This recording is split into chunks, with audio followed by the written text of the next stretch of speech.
This project makes me really happy. I'm back in my comfort zone playing around with chairs. We're not going to just throw a load of paint at it and do a shabby chic effect. I'm going to chop the legs off and turn it into a really cool swing. First things first, let's get a saw on it. I'm just going to chop these legs off flush with the base, about there. And I'm going to use my favourite little trick with the saw, using the 90-degree section here to get a nice straight line. There we go. I'll continue that round. Right, we've marked it. Now let's do the fun bit and cut it. There's something quite naughty about chopping up a chair. That's why I enjoy it so much.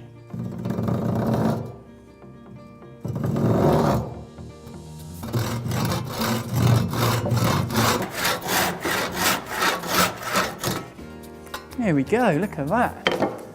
Give that a quick sand.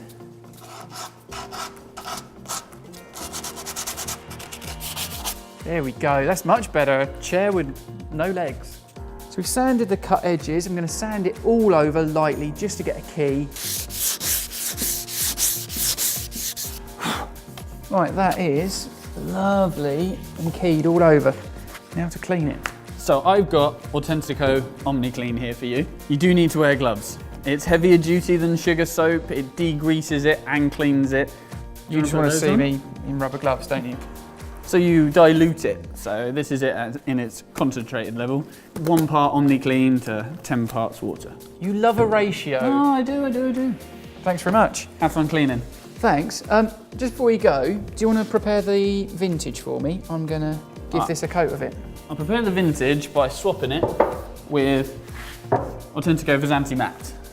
Because I know you're used to using your classic soft, porous, chalky textured paint. And it would look great on here. Yeah, but how about we don't distress everything?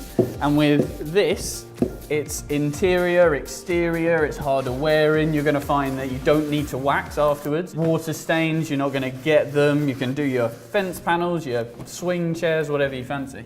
I get the point. Thanks very much. Real. Here we go. Nice and clean. So the paint, as Dan just told us all about, will stick like a treat. And finally, I can also get rid of these gloves now he's gone. Let's see what colour he's brought me. That's a bit of a surprise, isn't it? For somebody who has a lab coat. Beautiful. Well done, Dan. Right, let's get a brush. We'll go for a small one, I suppose. Gorgeous.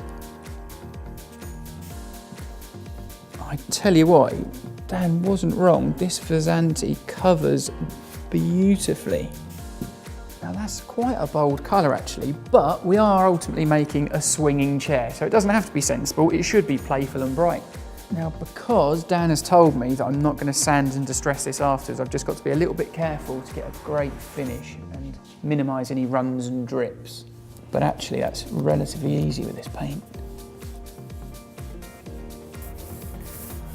Ooh, this is looking good. It is, isn't it? What colour is that? This is green tea in Autentico Velvet, so that's our wall emulsion. So it carries an extra few binders, it's a bit tougher wearing. Instead of using, say, vintage on the wall, we wouldn't do that. We'd use this. It's got zinc oxide in it, so that's our harder wearing binder. It's very interesting. I'm going to go for a cup of tea. All right. Hi guys, while Max is having his cup of tea, I'm going to show you how to attach a piece of wood to this chair to stop the rope rubbing up against the arms. I cut down the piece so it fitted the chair. To get this started and for it to really substantially hold the weight that you're going to need it to, I'm going to have to drill a couple of holes. Here's the rope, they both match so that it's going to go through smoothly when we actually attach it. What you want to do is get yourself that sacrificial piece of wood underneath. I know where I've marked the hole, and then I'm going to make sure I put lots of pressure down. So once you've realigned your chair into the right spot, the next step is painting. So using some masking tape, what you want to do is, first of all, line out from the arm, grab yourself another bit of masking tape and match up to the piece you did running down from the leg. So now you've got this masked out L shape. So we're going to paint this section in bright turquoise to match the rest of the chair, and then to give some contrast we've gone with aged zinc for the rest of the wood.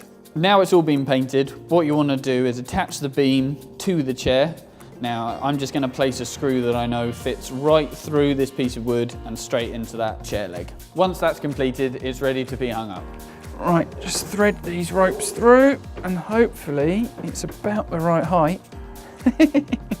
What a ridiculous idea. And the colours mixing 2 shades of green is a little bit risky, but I think works. If this is of interest, which of course it will be, then subscribe to the YouTube channel. There's going to be plenty more where this came from.